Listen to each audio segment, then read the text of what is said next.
Thank you everybody for being here tonight. It is a rare occasion. I learned from Claire that it is just the second time that you are here in Los Angeles. And part of that is because her films have been not distributed quite so widely as we would like them to be here in the US. So the occasion of Our Body also marks the second film of yours that is playing in Los Angeles in theatrical release. But before we get into the conversation, I just want to say some words about Claire and what makes her such an exceptional documentarian, filmmaker, because for Claire, the line between documentary and fiction is quite thin indeed. And then also what makes, I think, a deep dive into her career and just a few of the films that she's made over a dozen in total. But we'll get a chance to talk in depth about some that I think are especially pertinent as we trace your journey as a filmmaker towards Our Body, this most recent film of yours. So Claire's film career started in the 1970s as an editor before she took a course from this legendary film training co-founded by the French ethnographic documentary filmmaker Jean Rouch, called Ateliers Varan. And from there, she started directing her own projects, achieving international success with Recreation. And something that's unique about Claire is that she films all of her films. She's the camera operator, the camera woman, and she's even filmed some of her fiction films as well. This is, I think, to me, quite incredible because it's one of the defining features that makes the porosity between fiction and nonfiction in your films so interesting to watch. Because the fiction films sometimes look like documentaries, and the documentaries more or less have some staging that you might find more in fiction films. So when I say that the line is very thin, sometimes there is no line. The line is not purely based on film technique or subject matter or what the films themselves look like. Claire has also collaborated a few times with her daughter, Manon Garcia, who is a feminist philosopher, as the subject of a couple of her films, and I think she appears in God's Offices too, playing a role. But she finds her subjects in hospitals, medical spaces, public spaces, in individuals and those who are undocumented, the plight of women, those on the margins and on the periphery. It's really super incredible what work Claire has done in order to create space for those in her films. She also has the best email address, which teaches you, I'm not going to tell you her email address, but it teaches you how to pronounce her name if you don't know it. I'm just going to say this is a restart. Before we dive into the conversation, thank you again for being here. And this is a restart of our conversation series that we hold at IDA. So it's Documentary Magazine presents a conversation with Claire Simon. Please join me in welcoming again Claire Simon.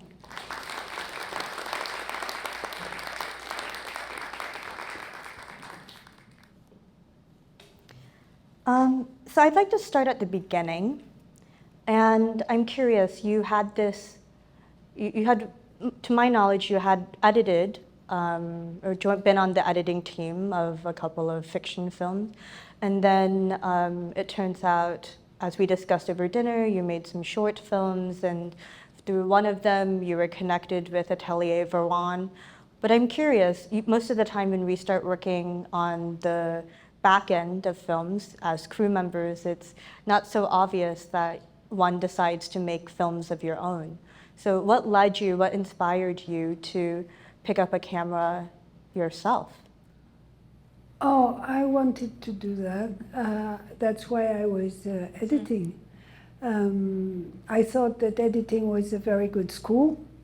I was intern, then assistant editor, and then I began to edit myself, and I edited also documentaries. and also I did studies of anthropology and Arab, and yeah, I felt, as I was brought up in south of France, I felt that I was more comfortable with Arab people, Algerian, than from Paris, because it was something. So the first film I worked on were Algerians, and it's because they helped me, and then I met the people of Paris. It was through Algeria that I could go to the Paris world of cinema. And but when I was 20, immediately I did, with the first money I earned, I did a short film, fiction. And then I did another film with there was a sort of fund for research. And I could do, I did a long film of 40 minutes. And then that's how I could go to Varan. But at that time, it was the beginning of the 80s, and I was so sad to see that people were writing and rewriting a script. And I thought it was a nightmare to do a film. And then when I discovered the Ateliers Varan, we did a film in Super 8 at that time, because video, normal video didn't exist. And I was amazed because when the video was projected on the screen, it was like 35, it was the same, it was cinema.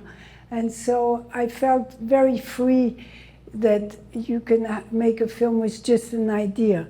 And you can change your mind and do and create a scene just direct without writing anything. And so after I did that, I kept on editing, but I did 3 films like this in Super 8. And the topic was, because at that time people would say, oh yes, in France we don't know how to write scripts and everything. And the films in France, the fiction films, were really not at all about life, but they were about cinema, like Carax, Benex-Besson. They were all kind of films about cinema, not films about life, you know? And the only documentaries that were, it was Marcel Ophuls, which was wonderful. And also, I remember when I was an assistant editor, the first time I saw a Depardieu movie, it was, for me, it was his first film, and I was amazed. I thought, is it the one in the mental hospital, or? No. It's the first. It's about. It's called Numéro Zéro, I think. It's they're making a new newspaper, and I was so amazed to see stories of people in real, and I thought it was great. And then at that time, I would see a Robert Kramer film, and also Van der Keuken, and I was really into that. And then when I could go to Varan, it was a very nice opening for me, because, and what I was going to say is my 3 films that I did in Super 8 were about money. And my idea was, there is a crisis of script writing. Okay, there is one thing that writes stories, it's money. So if you keep on watching the relationship of the people you want to film with money, you have a story all the time. I mean, it's always the real interesting thing. So I filmed my friend who was a secretary at the Ateliers Varan, and I filmed a friend in south of France with whom I did Géographie Humaine afterwards, human geography. But he had to borrow money all the time, so he had a lot of problems, and people were furious against him and everything. It was very funny. And I made a film about my father, who had multiple sclerosis, and he had someone to take care of him. So it was the relationship between not being able to move and the person who was taking care of him, and this strange relationship, and it was called One Day of Holidays, because I went one day just to film them in holidays. But usually he was in the hospital all the time, but sometimes he could escape for a holiday. And then I kept on doing editing, and and I was pregnant, and I had a baby, and then I thought, oh, I will never make it. It's too difficult to. And that's what happens to a lot of women filmmakers. Yeah, it seemed so difficult, and I wrote a script. Well, then when my daughter was 1 year and a half, I went to edit a film in Portugal. And there was a story that I thought extraordinary about a woman who robbed a child. And so I wrote the script about it. And I rewrote, and I did what I hated. You know, I wrote and rewrote and everything, but it was based on a real story. And when I got the money, I cried. Because I thought, oh, how am I going to do with my daughter and everything, you know. I had to, because I was going to shoot in Nice, which is the city that looks more like Lisbon. Like it is they have a lot of point and comments, so, but I did the film in the end, about the woman who robbed a child.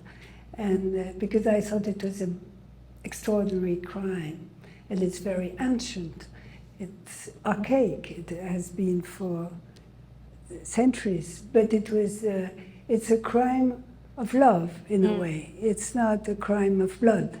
Even though it's a terrible crime, it's a wonderful crime in a way. And what was extraordinary is in the real story, and that's what the child was 4 years old when the real parents could get back to the child. Yeah. And the child was perfectly okay. She was wonderful. And I thought it was because of love, you know, because she was really wanted by this woman who robbed her. And I thought it was an incredible story, so I made the film out of it. But before I did a film in Nice about a small company, and I knew the owner, the manager, and I thought he was a great character. Yes, this is at all costs. Yeah, and he was a real. I filmed all the story of that company, and it was a relationship between the manager and the employees, and it was. Right, I would like to actually delve deeper into that, but maybe we can go a little bit in order because you're previewing some of your later films too. Yeah. The fiction film that you were describing, that's a foreign. Is that no? That's a foreign body. Yes. And then, but before also At All Costs and A Foreign Body, you made a film called Récréation. Yeah.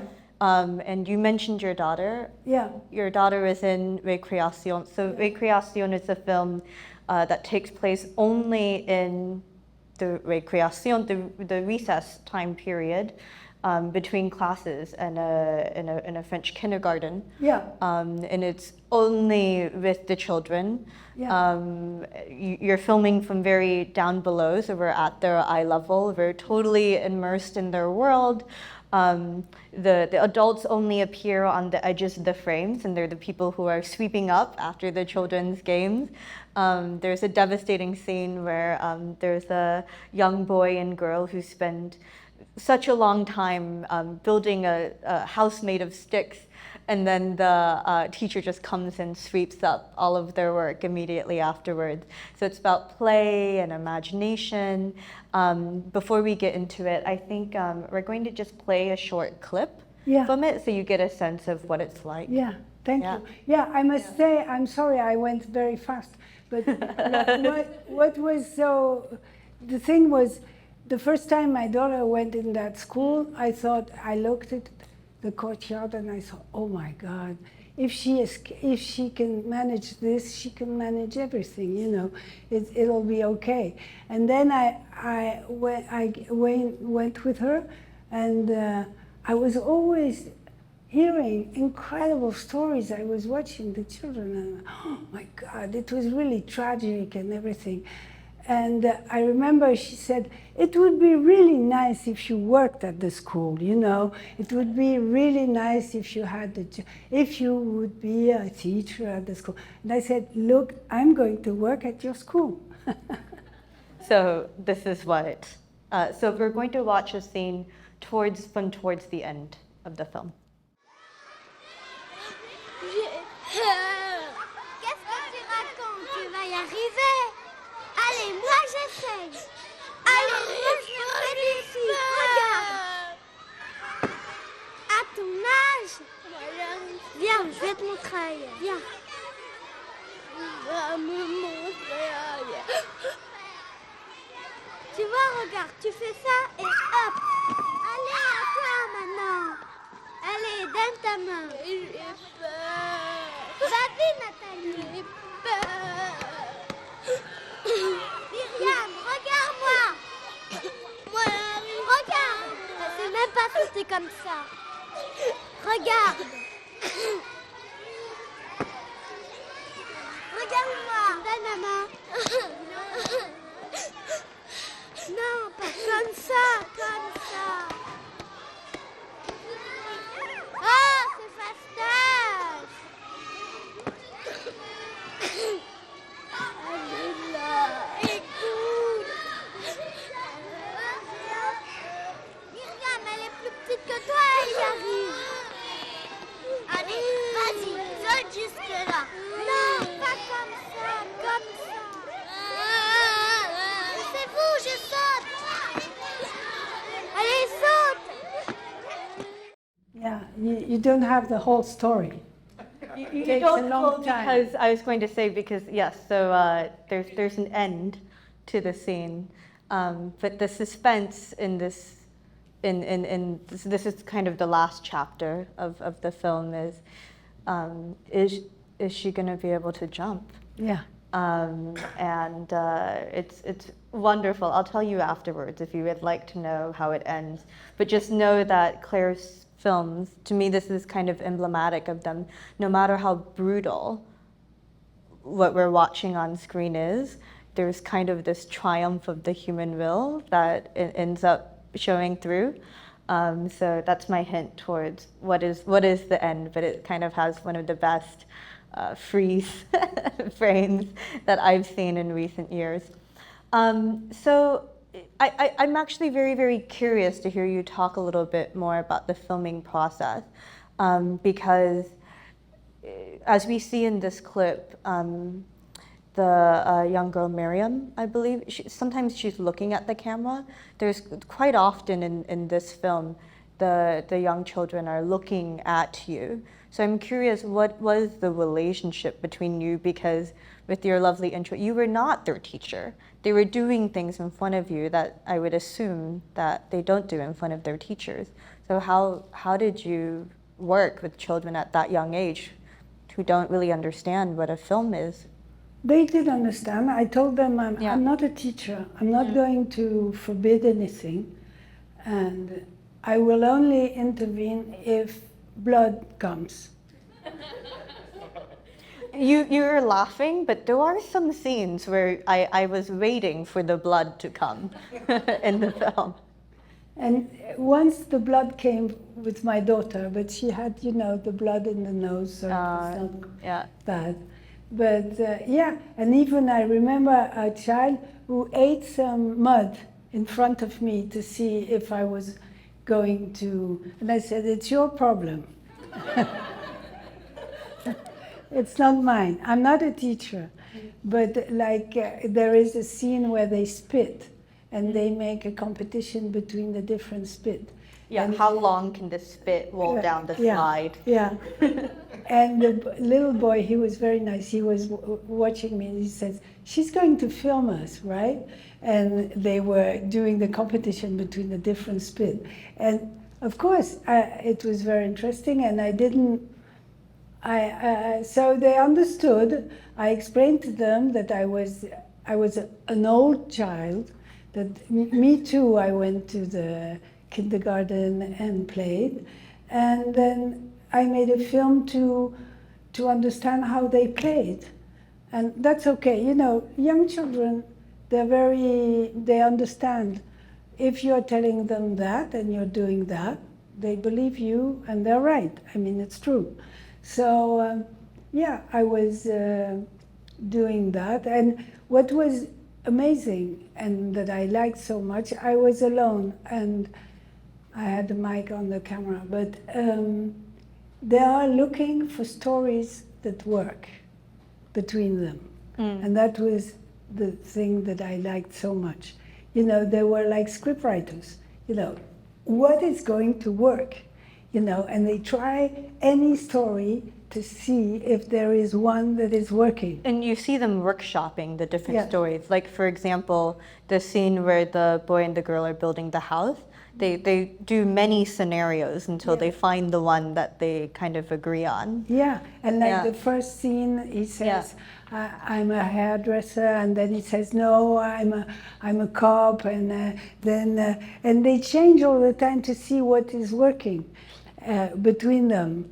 And it's very interesting because when it changes, sometimes the one who wanted to do the story is going to be the victim of the story. And it was very exciting also to understand all the time what was going on. But before that, I did another film, which is a film about a physician. The patients. Yeah.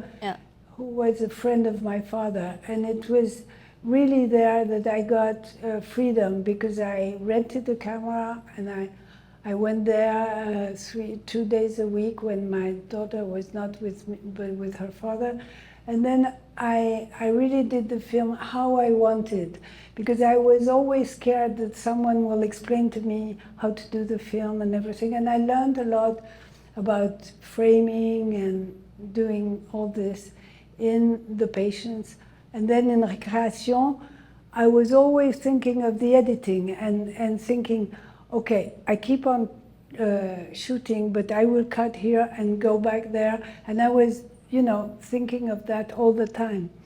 And that's why the scenes are, well, there are some scenes where it's very long and I cut it afterwards. But I mean, I learned a lot in those two films. And also at that time, in The Viewer, you would see in black and white, which was quite good in a way because you could see the light, only the light and the framing. And so it was very interesting to do that. But for Récréation, in English we call it playtime, like the Tati film. But the problem was that when we edited it, we had some money from Arte, and they said, yes, but the sound is awful, you hear too much, because the playground is always very noisy and everything. So they said, you have to, I don't know what they wanted me to, a voiceover.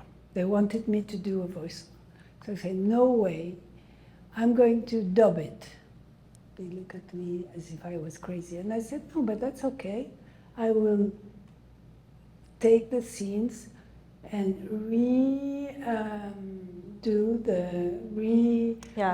ADR is what we call it, yeah. Yeah, I will re-record each child. Yeah. Exactly what they said.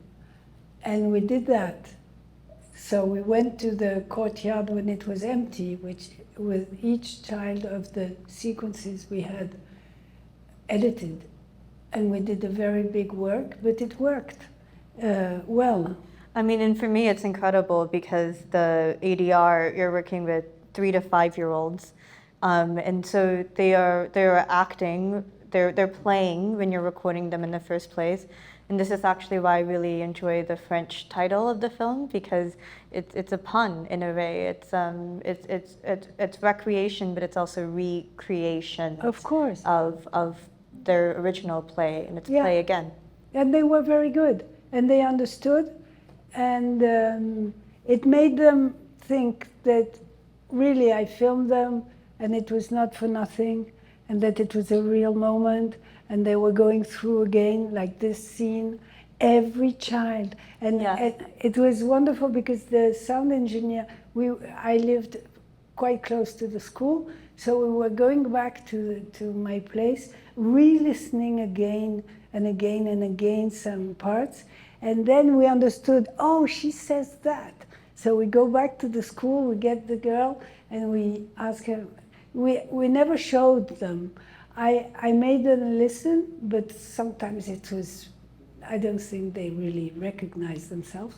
But then I would say, there is a technique which is it's called the parrot technique in France. So you repeat exactly how it was, and they would repeat, and we did hours of recording, but in the end it worked really well. And we had, at that time, it was really a sort of incredible craft, because we had VHS or U-matic, it was really. And Arte, I told them, okay, I'm going to, so how do you say, ADR?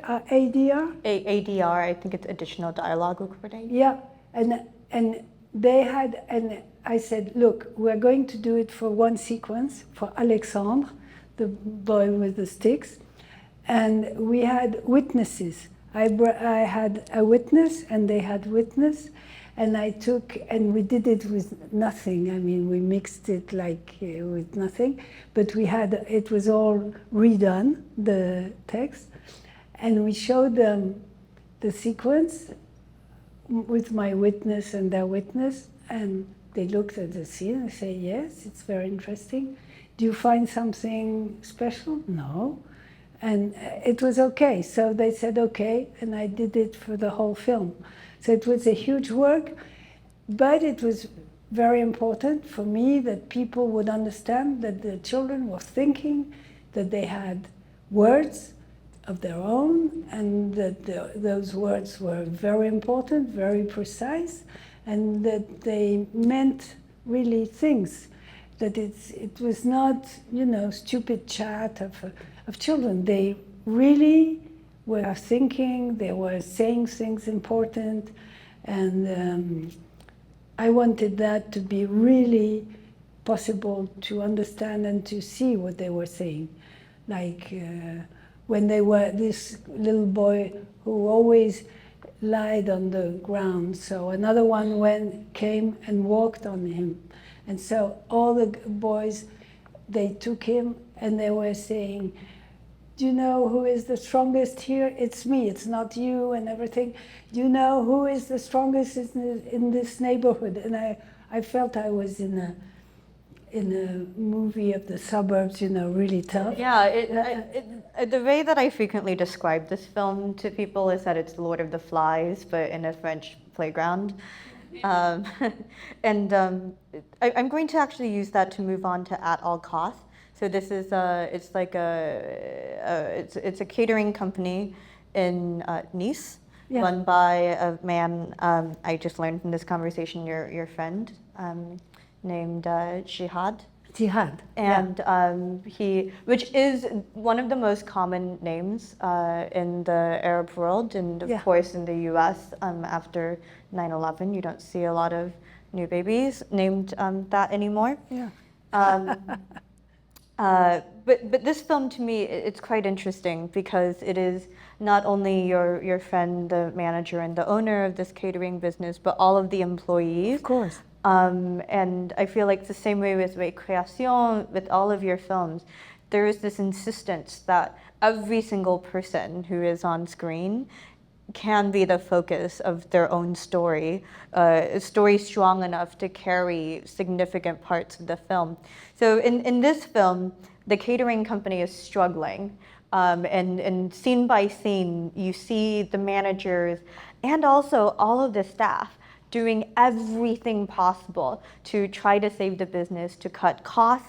The French title, coûte que coûte, you kind of, I think, illustrates that kind of step by step. It's like slipping from their grasp.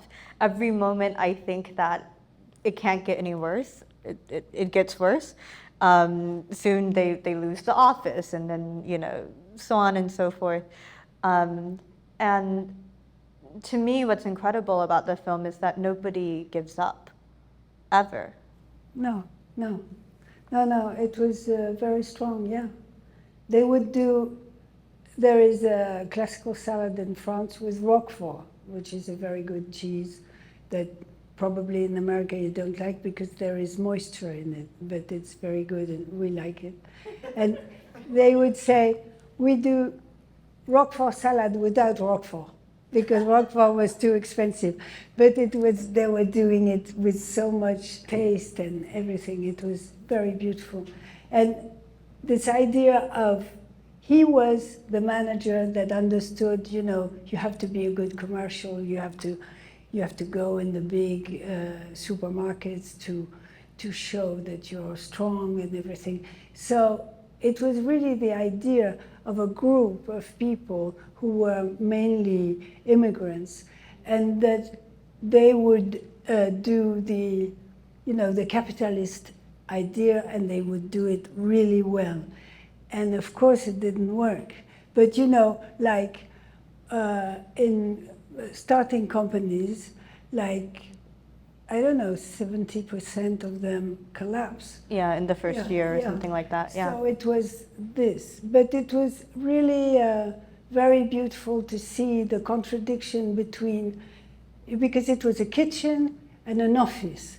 And it resumed exactly what is the difficulty of a company. You know, you have the office and the workers. And it was, of course, getting, it had a very good moment. The manager, he had a lot of...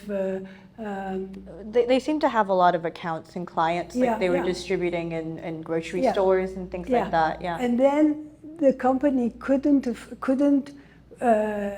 do all the cooking. It was too much. They couldn't go on. They went to midnight, and it was enormous. So it's a bit of a parable of capitalistic greed, expanding too fast and you can't catch up.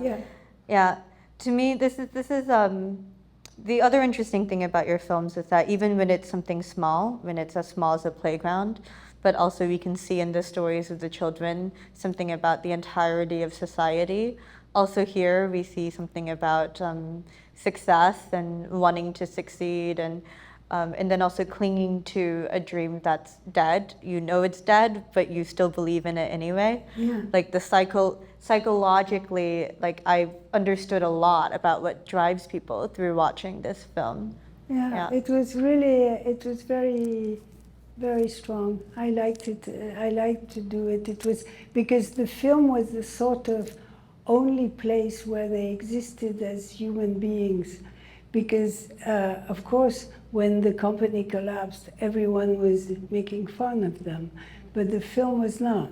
So it was a sort of revenge for them, especially for the employees. And when the company collapsed, they called me. Tomorrow is the last day, so I arrived, you know, and it was very, very strong. And they were great actors. Yeah. Great actors. Yes. I mean, so in the film we see scenes where the staff are talking with city officials and bureaucrats. Like you seem to have been able to film everything. But then also because of that, there's a strong focus on the systemic nature of also what's driving the collapse. It's not also just because of capitalistic greed, but also because of unending bureaucracy and oversight and all of those things. It's really a kind of a mess that brought them down. Yeah, and that's why I was saying when I was thinking, because afterwards I did the fiction film, and it was very interesting because the manager had to lie. He had to lie to the people.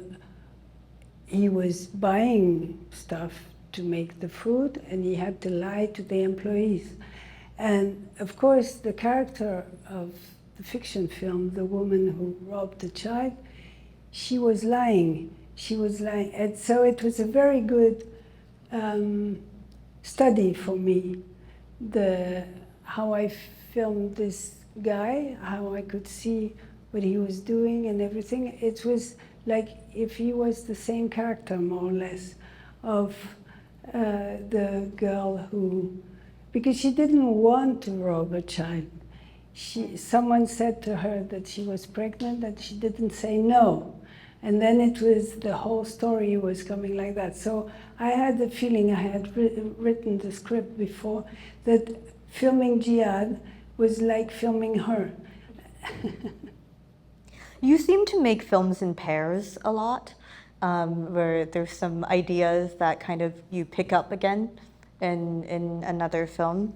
So the next two films that you made after At All Cost in A Foreign Body, now we're into the 2000s in terms of timeline.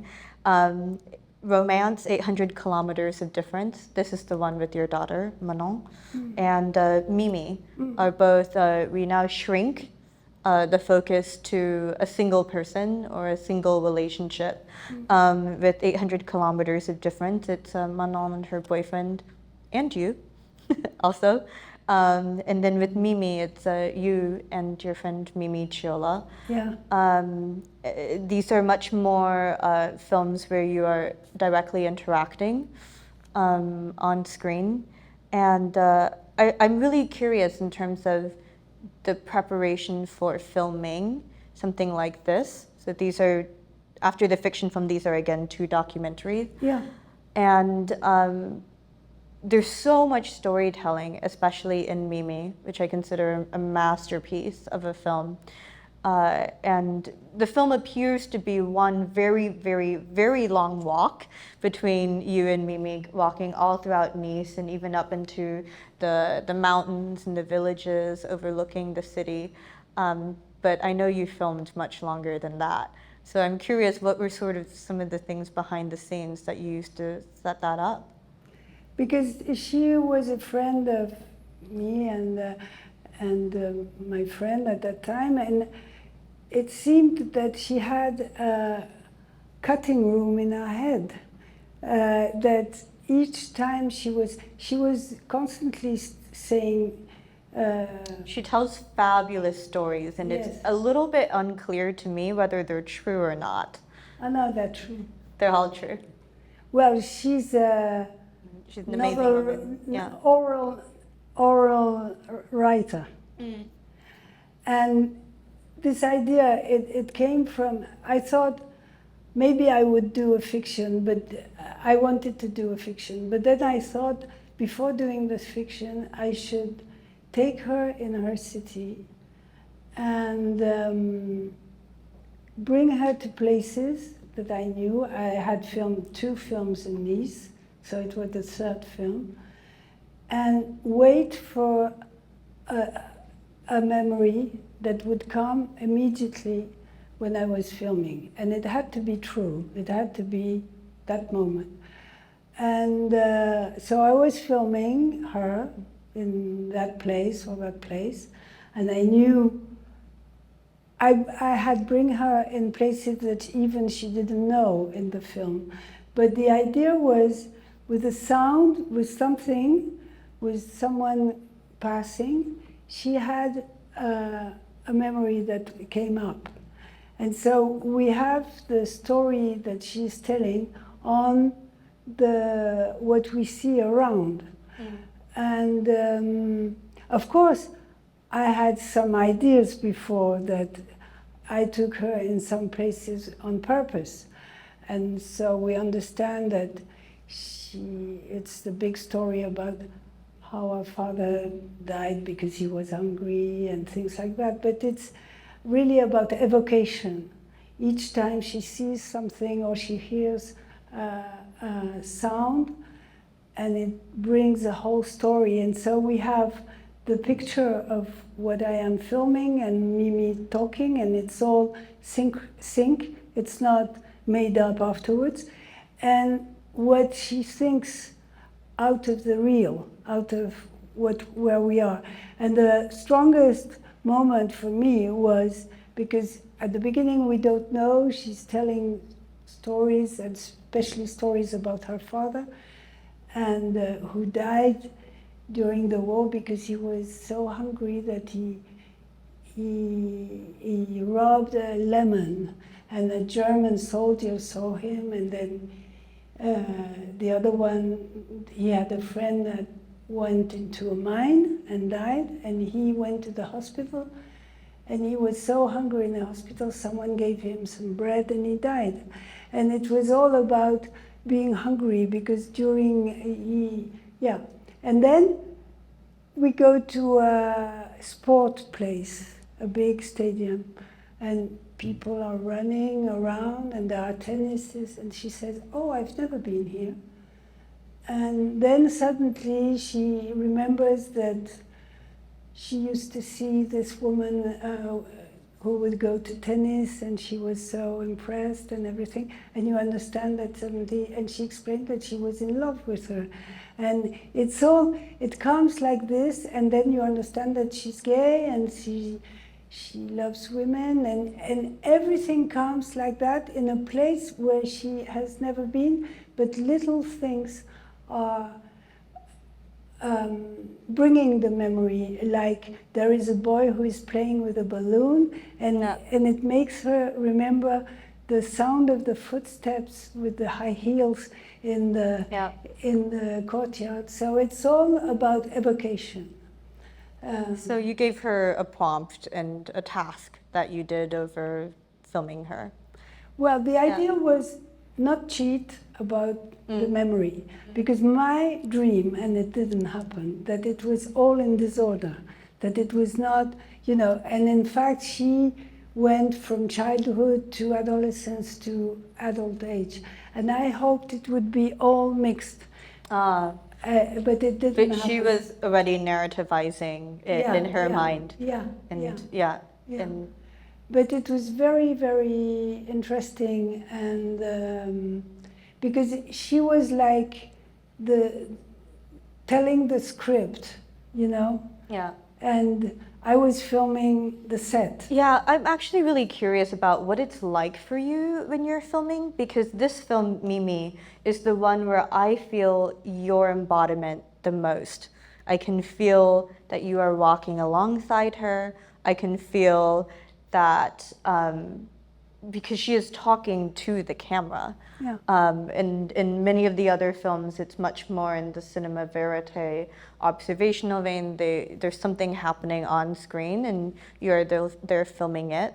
Of course, you also film people talking and listening and doing very beautifully. But this is the one where the interaction is the strongest between you and her. And I've had some interesting conversations with filmmakers where they have told me that when they are filming, when they're operating a camera, it actually distracts them from what they are filming. They don't feel like that they can pay a lot of attention. But for me, because I'm used to filming myself, my own projects and operating the camera, I feel like it helps me see and hear and be present better. I'm curious, what is the relationship between your camera and you, since you film all of your documentaries? Well, of course, I was trying to stage a place to film it, and to hope that something would arise, and it arose with her. And so it was like she was telling a story, and then I was filming more or less the parts of this story that remained in the place. And it was like she was telling the script and I was showing the set, and you could see, I always said before that film, you're going to see two films, the things that she's saying and the things that I'm filming. And someone said, yes, it's true. I remember a viewer said that. It's true, but I saw three films. He said, I saw your film, her film, and I saw my film. And because he said that always it made him think of his story. But it was really as you said, sort of, this is why I like so much Jean Rouch. It's a trance. You begin, and then what you film and the person you are. I was not always filming Mimi. I was filming things around, and we were doing together a piece of cinema, and it was a trance because it began. And we didn't know where it was going. I didn't know what she was going to say. She was always surprised where I took her and the places I would film. And so it was trying to stage in present the story. But in fact, it was the same as Récréation, because it was always trying to mettre en scène, to stage what was really happening right now, to try to give the cinematographic look of the story that was told.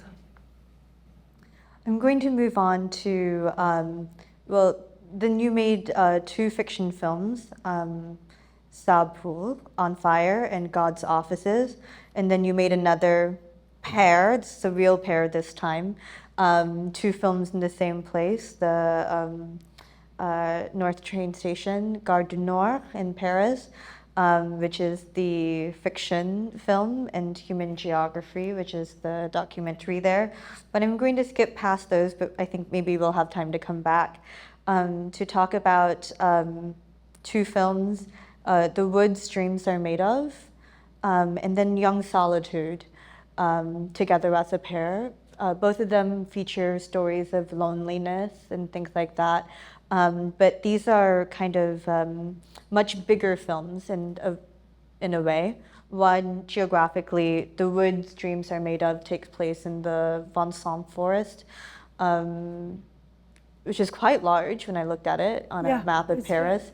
And the film kind of traces through the seasons this forest and everything that happens in it. It's a bit of a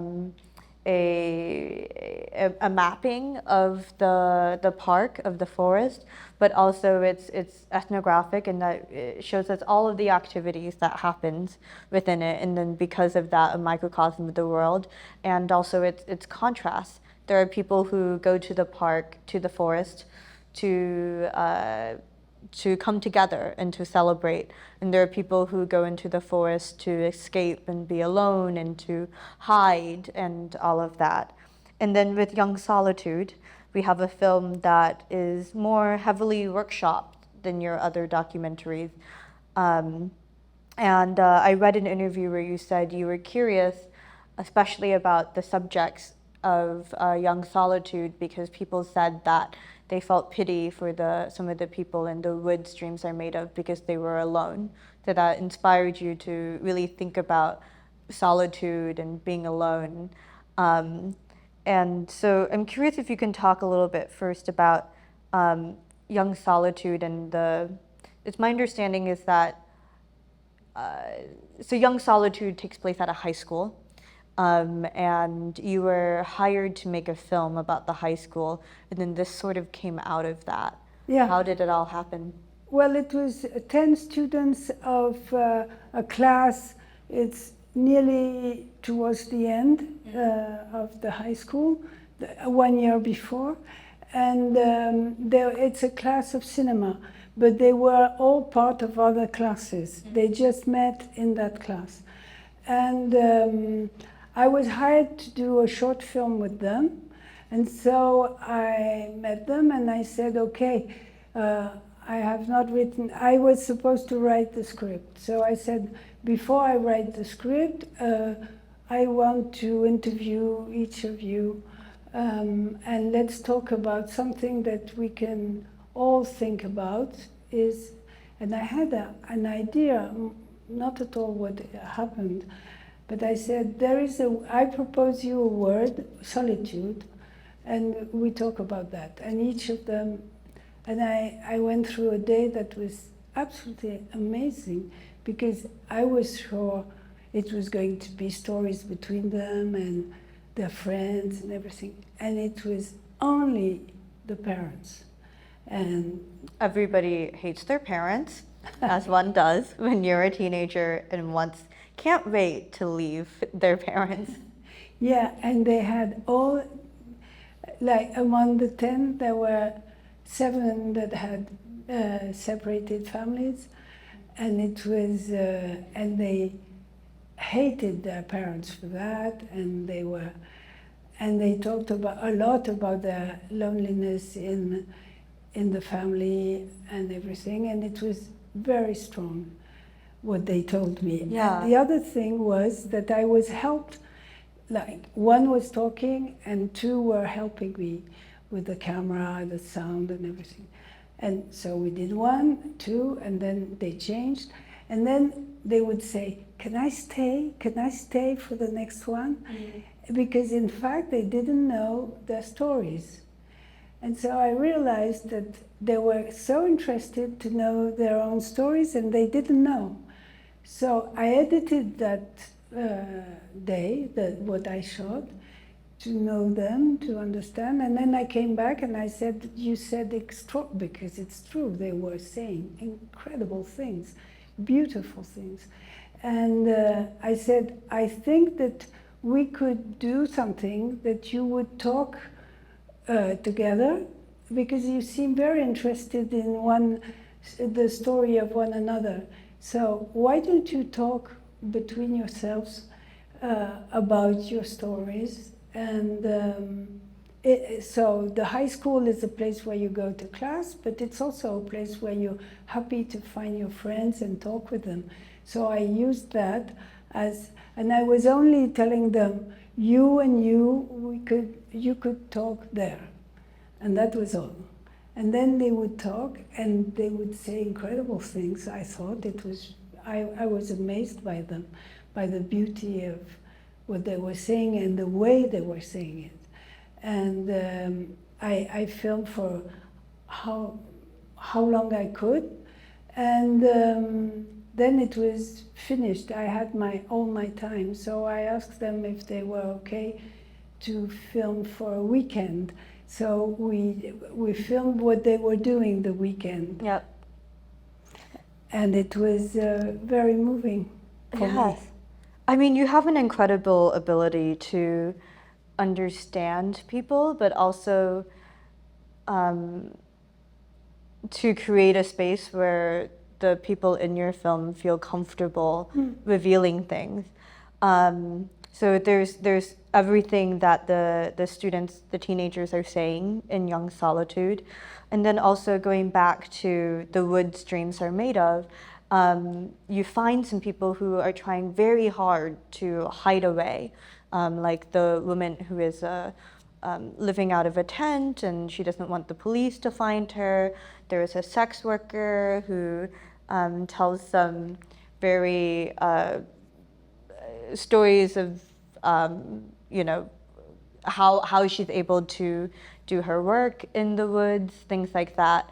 In that film, I'm very interested when you are approaching people in public, and it's in situations where they might not want to be filmed, the same way that you explained to the children in playtime, recreation.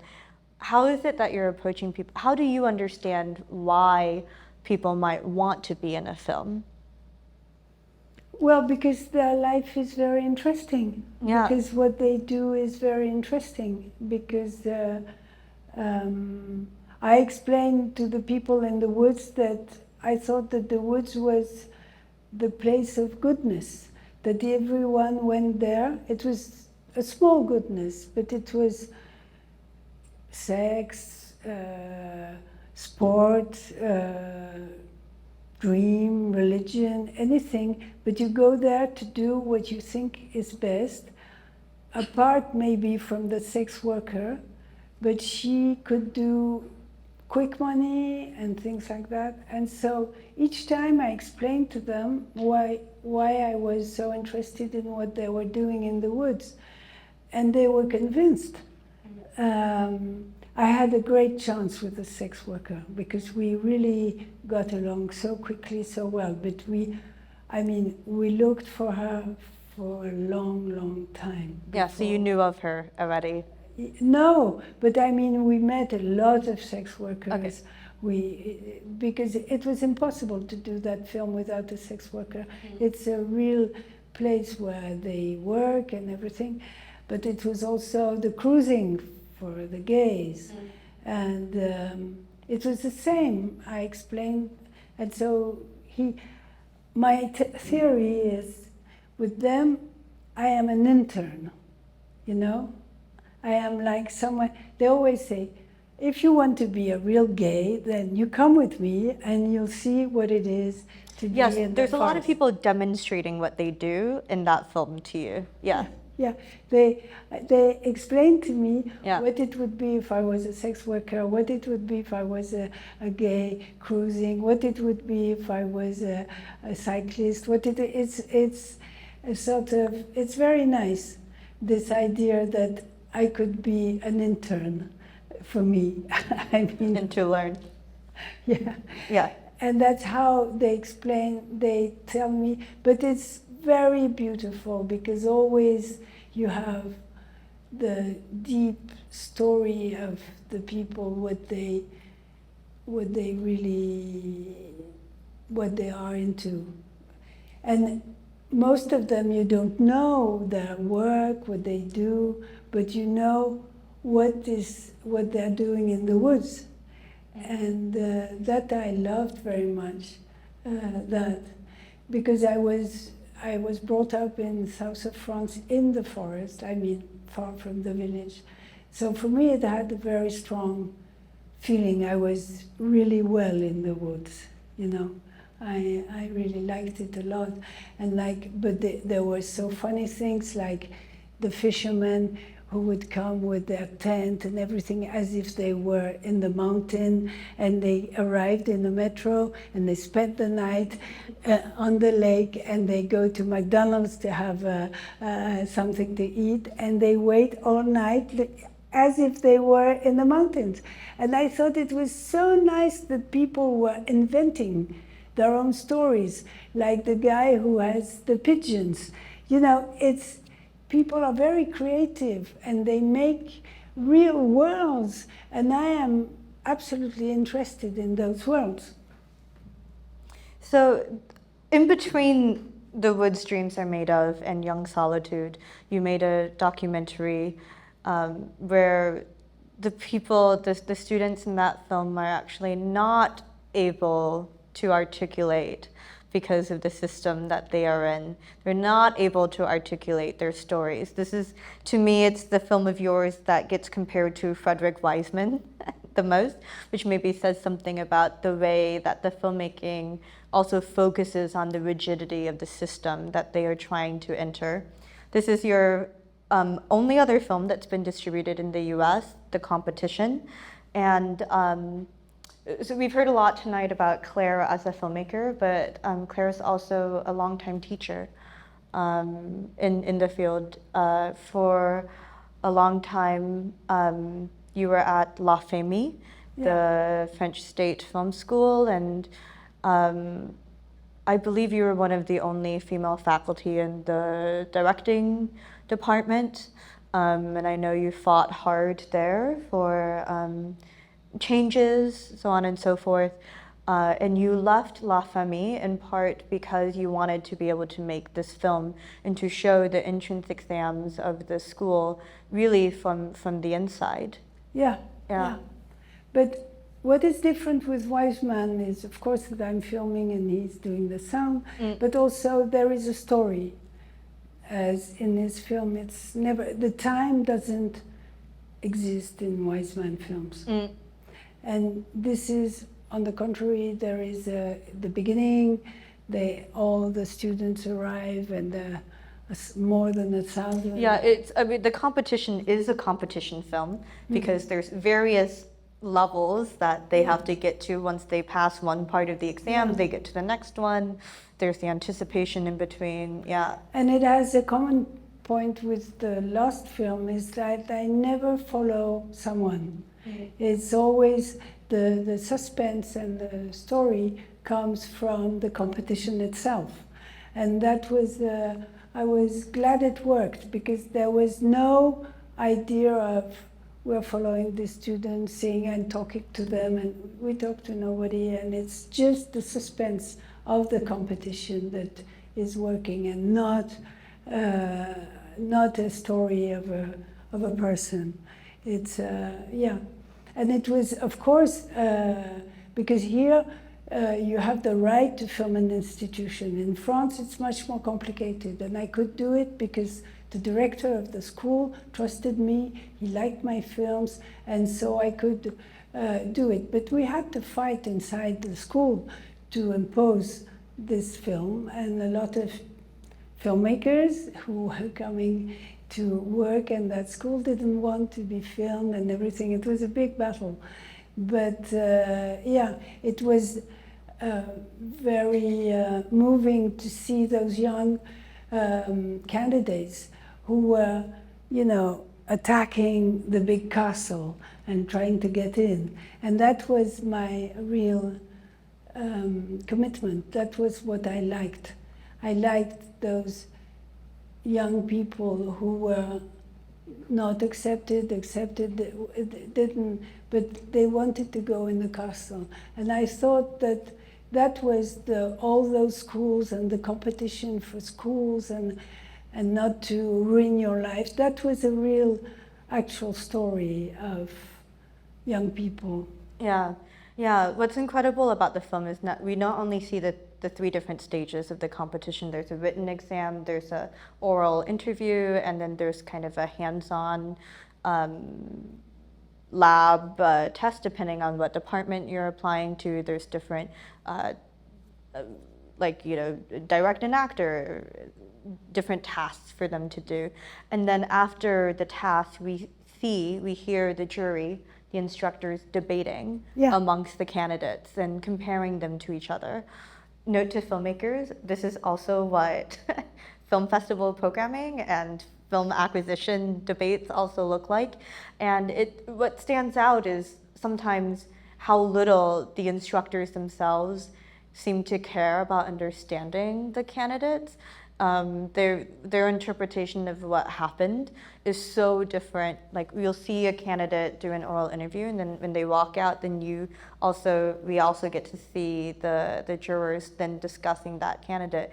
And sometimes what's being talked about is so far from what I understood had just happened. Of course. It had no interest if we didn't see the discussion between the juries, because you could see that sometimes they didn't agree, but you could see all the what they were projecting, and also you could see my idea in the end is that the cinema workers, the filmmakers, the producers, the writers who were hired to do the judgment of the competition, in fact, they were choosing their hairs. They were choosing who was going to continue their work. Yeah, the ones most like themselves. Yeah. And it's, I mean, if you are an anthropologist, then you understand this is a system, you know? You couldn't do everything you wanted in your life, or you're going to, then you choose young people to continue your work. This is a system. If you're a young candidate, then you have to think if you are happy to continue this or this work. But I mean, it's an anthropological system. It sounds much like how graduate school works here in the US. You have to find your advisor first before you even apply. Yeah. Make sure that there's somebody interested in taking you on, or it doesn't even matter whether you're a good candidate or not. So it's very difficult that something new appears, because it is always the old people looking for heirs. And it's very touching in a way, but it's not very good for the young people. Yes. Well, we are running short on time, and we are going to have a little bit of time at the end for a Q&A, so be thinking of your questions. But before we do that, there's two more films that I want to get to. And one is your most recent film before this one, I want to talk about Duras, made 2 years ago. So this is, it shows as a fiction film, but it's quite interesting because the source material, you take pains in this film to let the audience know that every line of dialogue was a part of an interview between, it was an actual published interview in a magazine between the last partner of the experimental filmmaker and writer Marguerite Duras. His name is Yann Andréa. You'll learn a little bit about him in the clip that we will watch. And then a journalist, Michel Manceau. And this whole interview was published. But it was published after the death of everyone. Yeah, after the death of everyone. Because it took place in 1982 and it was published in 2016. And it was forgotten during that time.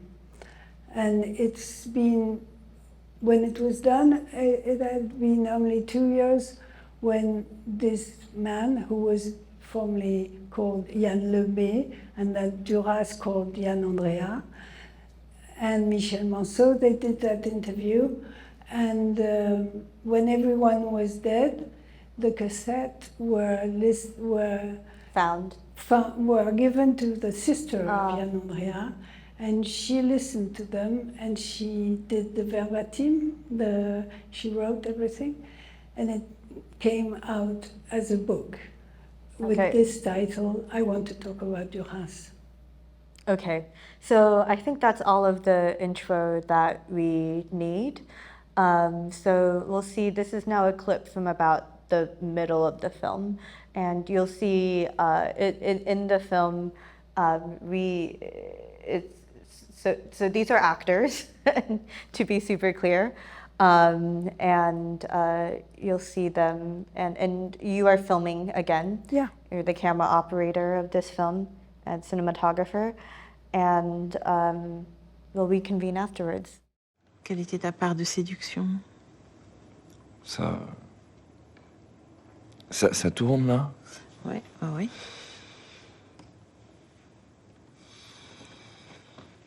Je sais pas, ma part de séduction là-dedans.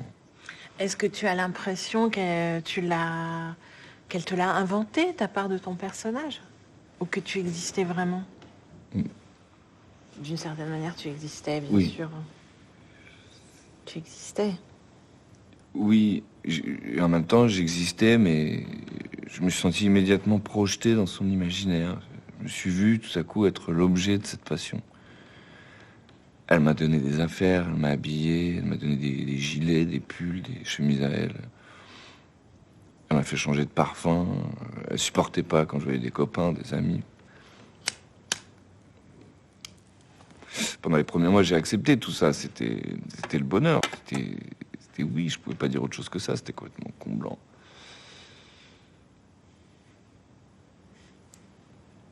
Immédiatement, j'ai participé à ce qu'elle était en train d'écrire. J'étais intégré tout de suite. Immédiatement, j'ai tapé des textes d'elle. Il n'y a pas eu de coupure entre le côté quotidien, on vit ensemble, on va se promener, on fait l'amour, et d'un autre côté, j'écris. Non. Immédiatement, c'était une transparence totale. Elle s'est complètement offerte à moi, disant je suis comme ça. Et j'écris comme ça.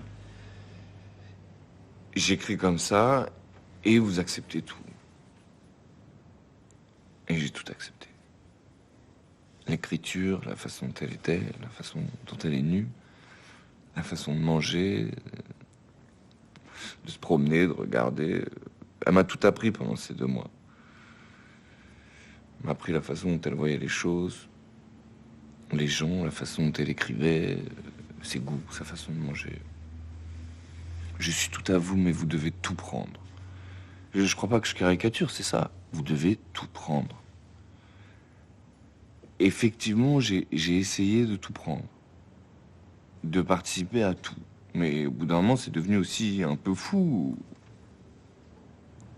Un peu fou au sens de si j'ai envie de mettre cette chemise aujourd'hui, pourquoi je la mettrais pas? Dans un second temps, j'ai opéré des résistances au quotidien, mais je me suis aperçu que c'était pas possible, que c'était comme elle dit, à prendre ou à laisser. Dis-le. Tout à coup, ça me gêne de parler au passé. Dis-le. Oui, ce que je voulais dire aussi, c'est que ça me gêne d'en parler au passé, car les 2 ou 3 premiers mois, je le vis aussi maintenant. Je suis complètement toujours dans cette même passion, avec des résistances que je perds, parce que parfois je me dis que ça devient trop, parce que c'est trop. Et ce que je viens de dire, je peux le vivre 1 heure dans la journée ou une soirée avec elle encore aujourd'hui. C'est ça qui est fantastique aussi, c'est que cela puisse durer comme ça. Mais là, on est en train de parler depuis 1 heure et tout à coup, j'ai le sentiment de la trahir. And the film only gets spicier from there. We kind of cut it off before it gets even more interesting. So this scene excerpt is almost the most fictional thing about this film, because you also incorporate at various points archival footage of Marguerite Duras, an interview where she's talking about homosexuality and Yann, it appeared. There's some brief excerpts of her work, her films. There's some drawings in a beautiful dream sequence in the middle where we see the actress playing Emmanuel Devaux, playing the Michel Manceau, the interviewer. The actual interview took place over 2 days, so you see her walking through the woods, again, back to her own house, and then she has her own dreaming and her own desires, and then she comes back. And that's sort of paralleled. There's then a scene when Yann Andréa is talking about being gay, being homosexual, and the real tension, disagreement that he has with Marguerite Duras. And then we also see his desires, it sort of goes away. But there's many things that we commonly associate with documentary films that get woven in with this one. So I just wanted to point that out to explain what it is that we're watching. For me, what was so interesting to you to restage all of this?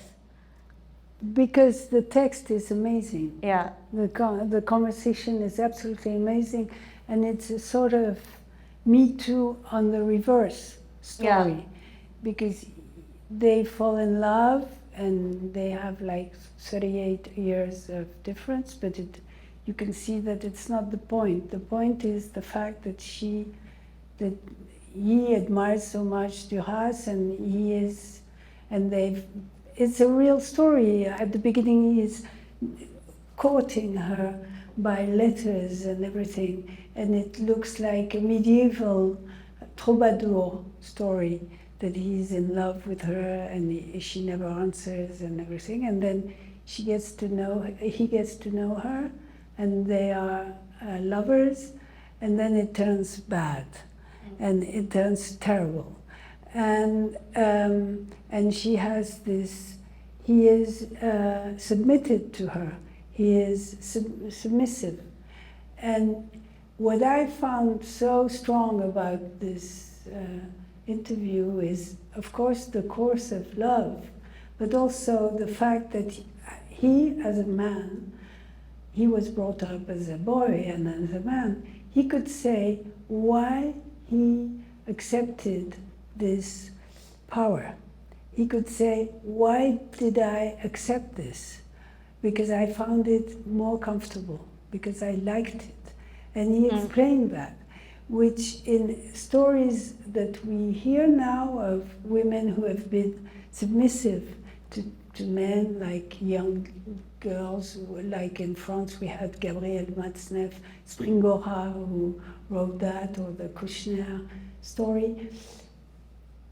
As women, it's much more difficult to say, why did I accept? Because we feel guilty to have accepted, as women, to be submissive.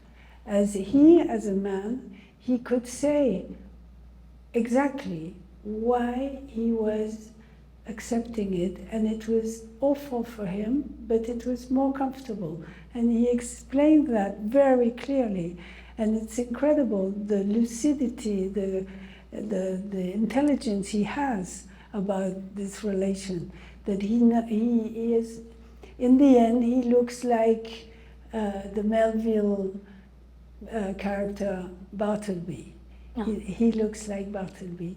But he is, I thought it was very, very strong to see a reverse story of submission with a man who was submitted, and he could explain exactly how it came, how he accepted.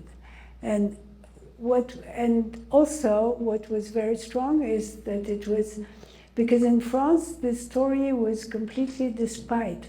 It was everything, everybody thought he was a stupid guy, and that it was the young man with his grandmother or whatever.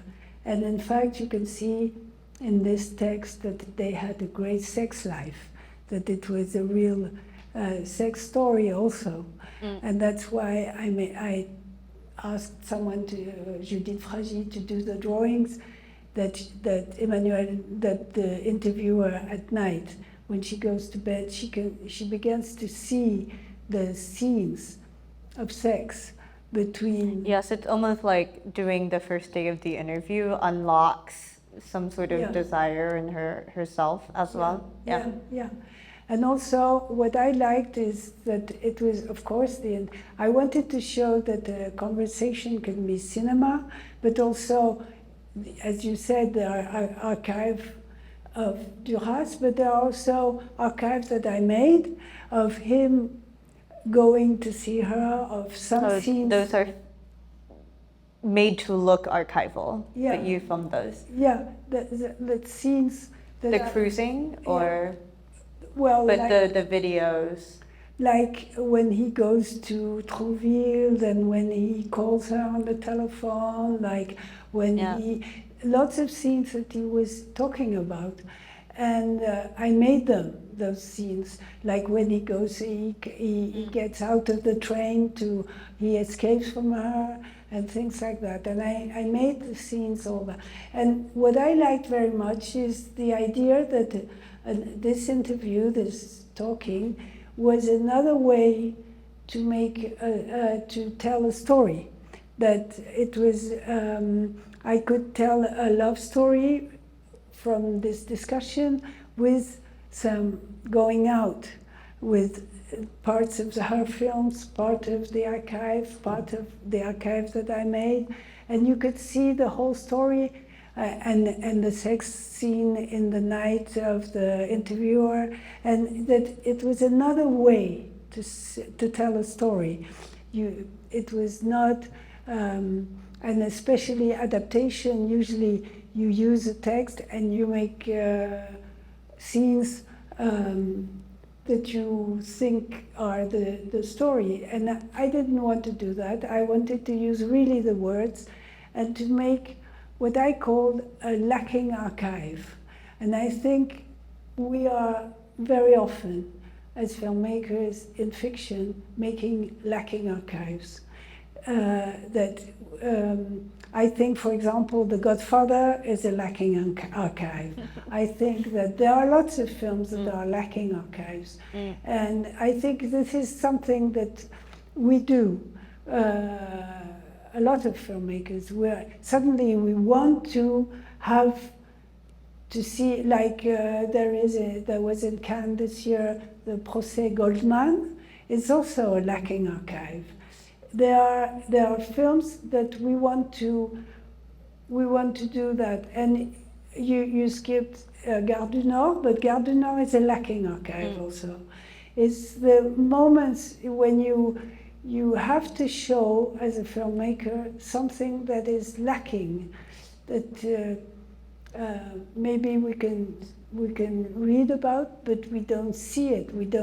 It is lacking. That was my. And mainly, I will say that all my films, I think of them as lacking archives. It's I'm making archives Yes. that are lacking. Yes, yes. I mean, to describe the fiction films that we skipped most recent, like God's Offices is another Yeah. super interesting one. It's that a we lacking discussed. archive. Yeah, yeah. So It's about the family planning. it's a family planning clinic, and it shows scenes, consultations between the social workers at the family planning clinic and the women who go in for appointments. Yeah. So it shows women at some of the most important choices of their lives. Should I have a baby or not? Should I keep a baby or not? And we discussed at dinner that the real problem with these types of films and documentaries is that there's kind of a patient confidentiality issue, especially when it comes to pro-life and abortion here in the U.S., so on and so forth. And I'd love for you to tell everybody what you we did. don't have this problem in France because we have a law that was issued in 1975, and before it was a law that authorized the pill, and then we have the law that made the abortion possible. But this is an association, the family planning, like it is in the US. I think it comes from the US. But in fact, I was invited there to do something else. And I stayed in Grenoble, in a city where there was the first family planning. And I was amazed by what was going on. I could attend the consultations and be with all the social workers and the doctors who were. And I thought, my God, this is so important and nobody knows about it. And it was not about AIDS, it was the time of AIDS. It was not about domestic violence. It was about the ordinary things. I forgot the pill. I am pregnant. Should I take the pill? And things like that. And so what I decided, it took me a very long time. I decided that I would record with the sound the real interviews, and I would record also the conversations in the kitchen and what they were talking about and everything. And I did that in different family planning in France, in Grenoble, in Marseille, in Paris, in the suburbs. And I made a script that was like, I edited a documentary, and I decided that I would put it, that I would make a fiction out of it with all the talking that I had, and I would make a fake family planning, and I did everything. And so at the beginning I was a bit afraid of the fact that I would just do in fiction what I had seen. But then I realized it was really interesting. And the decision I took was to take very famous actresses and actors to do everyone who was working in the family planning, and unknown girls or women who would come to do the consultation. And because I wanted really people to realize that it was also very strong in terms of listening. And so what I did is we had this because very often family plannings are on the top of the buildings. It was always like this. It was incredible, like viewing life from above, you know. Mm. That's why it's called God's Offices, because this is where the choice are taken. And so we had two staircases. The famous actresses took the great staircase, and the other one took the domestic staircase. And they would never meet before we were shooting the first take. And it was one only take.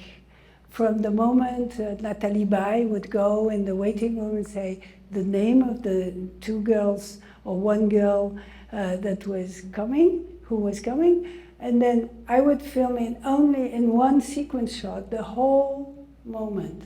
And I was always trying to prefer the woman who was listening, or the girl who was listening, or the social worker who was listening, to show that it was the listening that was so important, that you could see what was happening. Like there is a scene where there's a woman who cries so much, and you see only Isabelle Carré, who is completely moved by the fact that she is listening to this Italian girl who is crying so much.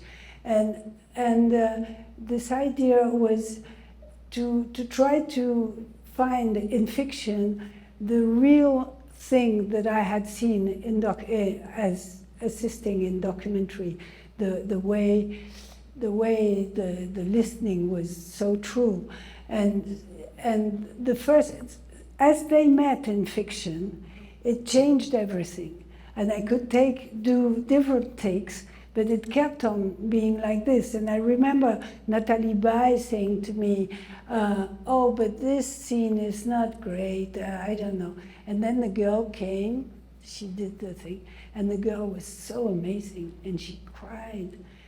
And Nathalie Baye was like this, and you know, she was so amazed that the first take she didn't remember her text because it was so strong. And so the people who were not professional were so good that it was really difficult for the great actresses to be at the level, because they were incredible. And why? Because they were people who were, it's not that it happened to them, but it could have happened, or it happened to their friend. And so they were so moved that they were bringing the words of their friend or what they could have gone through this text. And they knew by heart, there was no improvisation at all.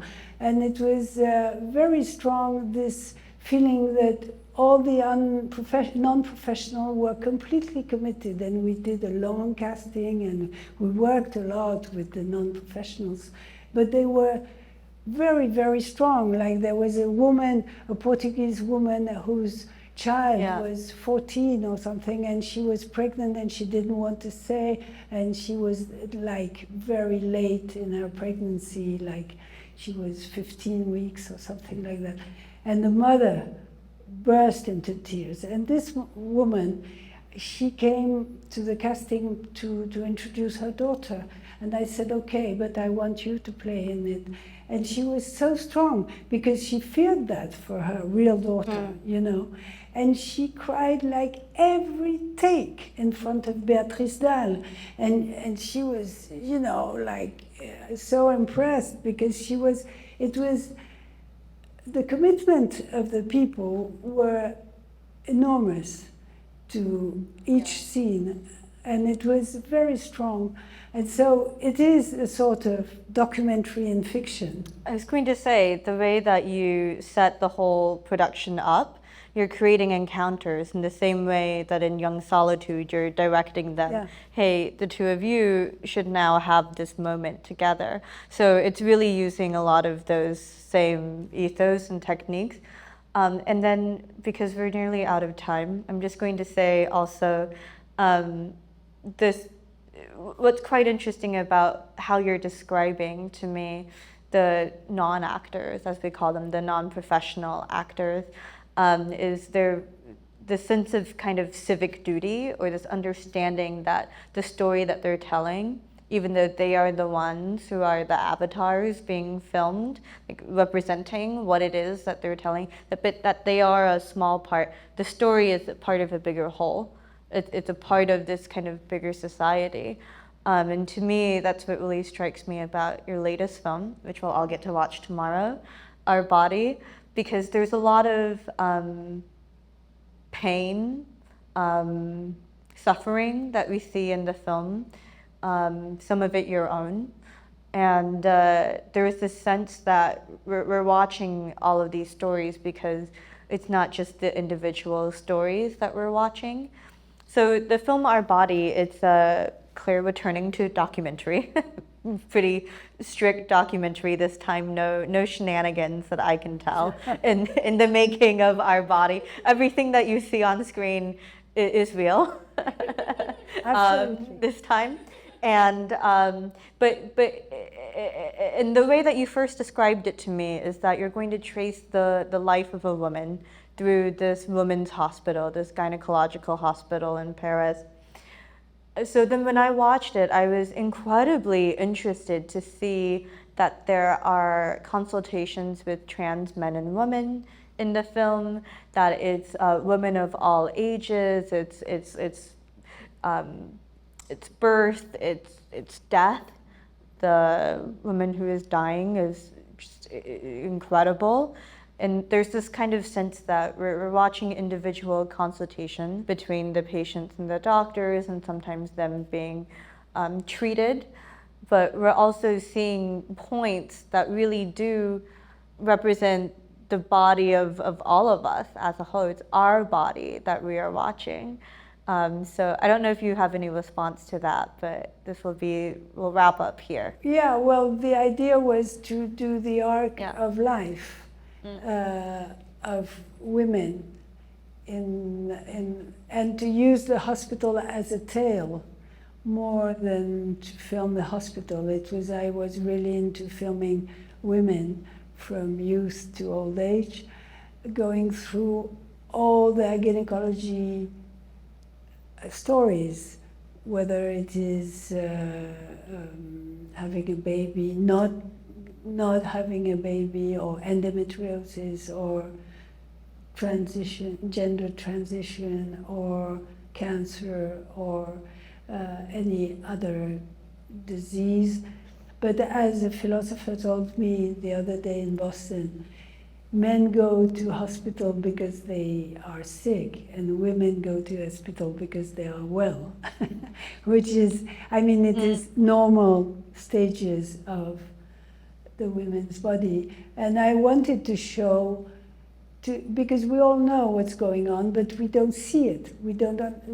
It's because we see it that we understand. And also that we see surgery, that we see what is endometriosis, really, the flesh part. And it's very important for me that cinema is something that allows you to see and then to understand, because you see, if you go to the helping for procreation, how do you call it? When you come... fertilization. It's not in vitro, it's to increase fertility, like to increase ovulation, but not for like... it can be in vitro, or it can be... It can be for that, but it's like the process, but it is the whole story, what a woman has to go through to get the oversight, or what a man has to go through, and all those slices, because love is cut into slices to make a baby. And it's a sort of factory of babies. Yes, really. There's a lot of funny scenes of men being told their sperm count in the fertility clinic. But then you think you know when you say in vitro, but in fact you have never seen it. Yeah. Unless you have experienced it. And when you see it, it's so incredible, so strong about our civilization, but also to understand how to see it changes everything.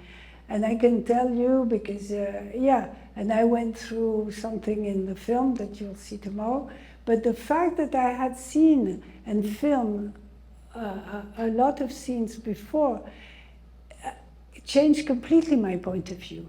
And I think it's very, very important to show cinema is about seeing the body, I think. Anyway, I think the cinema is about the body from the beginning, from Charlie Chaplin. And if you see, then you change your mind, then you understand things differently. With that, any questions from the audience? I think we have time for a couple.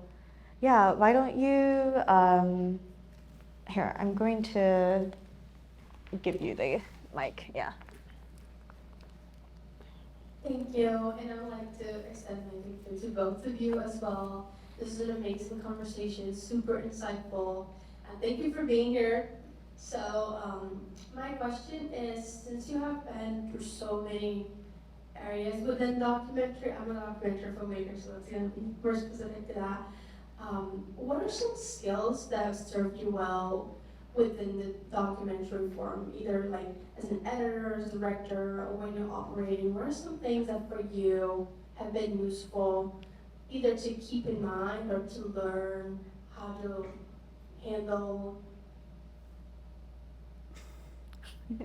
I don't know. I'm very curious. I think it's important. As a woman, you have a good advantage is nobody takes you seriously. This is very good, because then you can nobody is really very nervous about the fact that you film, because you don't count. So it has an advantage. You're not the TV, you know. So that's a good thing. I like very much filming, and I never learned, and I learned through doing it, and I really like it, and I like very much filming the others. I like to find their beauty very much, to find their own relationship with their own body, how they move, how they, when they talk, how they use their body, how they, yeah. The other thing is I film with headphones, and it leads me, I am always in the sound when I film. And I film listening. I am listening all the time. And I always have a sound engineer. And he is or she is in charge of telling what's happening. And I'm in charge of trying to make a film, which is not the same thing. And because some sound engineers, they want to do the sound of your framing. And I always tell them, no, you do the sound of what is happening. And I film, I try to do the directing by my filming, but you mustn't, if I'm far away, you have to have the right sound that everyone understands. And you shouldn't be exactly like where I am. You should do the sound of what is happening. And I decide how I film this. So. It's like the conveyor belt of microphone passing. If I could add something, I've been quite intrigued because Claire has made so many films. We had to skip over some of them.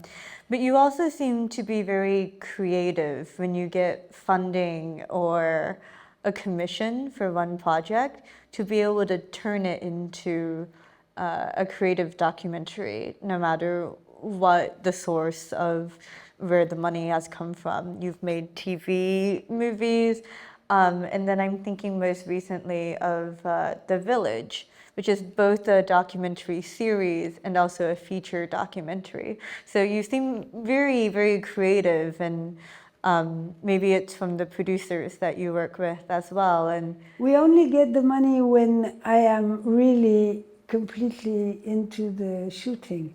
I always get the money afterwards, or in the middle of my shooting for the series a little bit. But I film before the money. Always. yeah. It's been always like this. Because people don't believe me. They don't think I'm going to be able to do that. Or I don't know. Even Récréation, it was like that.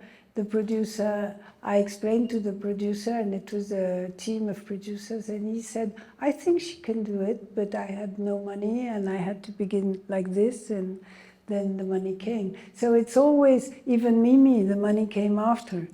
And we always,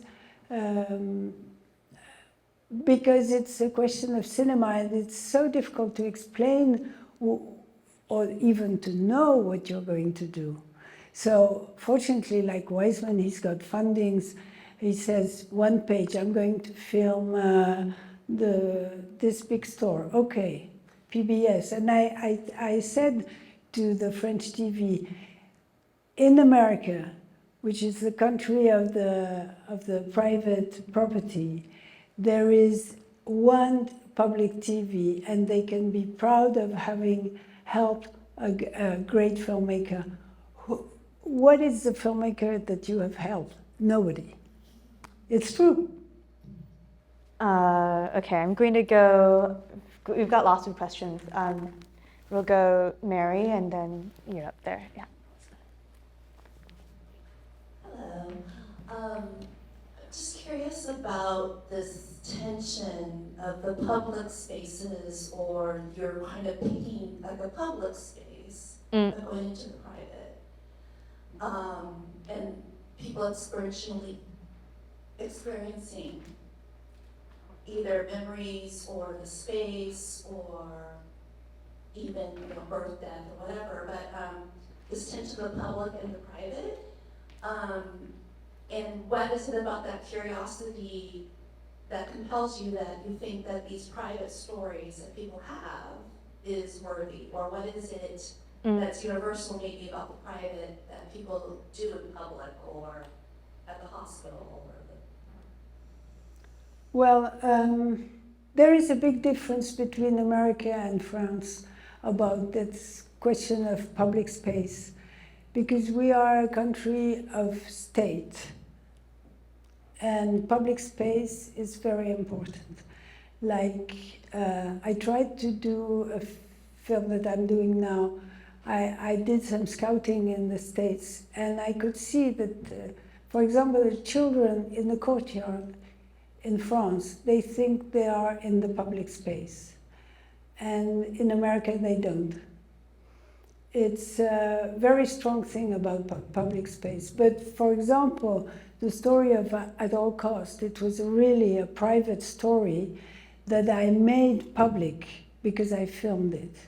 And it was public because it was a question of money, of immigrants, of capitalism, of how the big supermarkets were killing the small enterprises, and how what was the relationship of power and money in a small, and it's always much easier to see how things are going on in a small place than in a big place. It's much easier for cinema, I mean.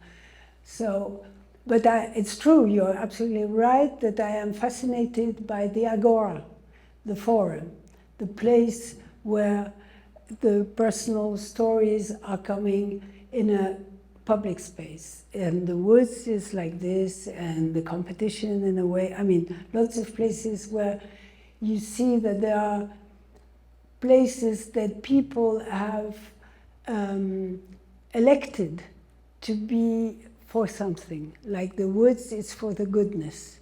Like the courtyard is for playing life. Like, and it's very interesting to see the relationship of people towards places. I really like that. And even in the village, I could see that it was a real city. It was, everything was happening in the village, and you could see that it was, what is a city? How do we live together? How do we don't live together? But it's true that I am really interested in that, especially in documentary, where I am not very much into filming very, well, there was a film that was very private that I filmed. It's a film of the first love affair of my daughter. And, but it was interesting. I had to film a film about love and adolescence. And it happened that she said to me at 15 years old, I met the man of my life. Okay, so I met him. It was in my village in south of France. And that was a real challenge, that I tried to tell the story without going into the story, but more like he was the son of the baker, so he would spend the nights making the bread, and they would go in the village with all their friends and everything. And it was always what was around that was telling the story. It was not, has he been nice to me? Is he cheating on me? I am jealous. It was nothing of that. It was really the relationship with the rest of the world with these two adolescents. And it's true that that was the most difficult in the film, because also I was the mother and everything. But what I liked in their story is they loved their story, and I'm always very interested by how people love their story, what they do with their own story, what they create, how they believe in their own story. And I think it's very, very strong and beautiful. And usually we're not telling these stories of people how they... I think a story is better than nothing, you know. It can be beautiful. And I am always amazed by the way that people are creating so much. We have time for one short question, if you'd like to. Yeah. Yeah, I'm really interested in this idea that you were talking about earlier about the lacking archive and conceiving your films that way. And I just wondered if you could speak generally to how you think of cinema as a specific kind of archive, because of course you could make that kind of archive in like as a journalist or in like fiction writing or something like that. So why is it cinema specifically that you go to, and does it have something to do with its relationship to the body that you were getting at the end there? The relationship of the lacking archive and the body. But there is a film now that is exactly talking about that. It's Oppenheimer. I mean, Oppenheimer is a lacking archive. I mean, the success comes from the fact that it's a lacking archive. And even though there was a documentary of John Elsey called The Day After Trinity, which is very interesting, and I suggest it's not extraordinary filmmaking, but it has a lot of interesting things in it. And so I think it's very important, this idea of the lacking archive. And the other thing is, I think really that, for example, this beautiful film of the guy who did Roma about Alfonso Cuarón. in the space. Well, gravity. Gravity. This is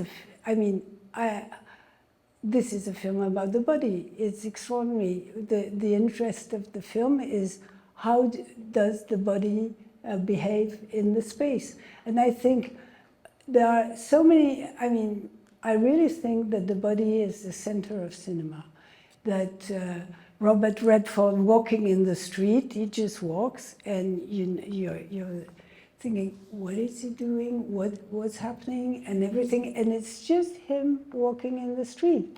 So it's about a man walking. And you are following him, and you think, oh my God. And what is interesting in Oppenheimer, for example, is the real Oppenheimer had an incredible body and a look, and he looked extraordinary. And it's difficult to catch up with that in the film, because I went to see some real archives about Oppenheimer, and he was incredible. I mean, his body.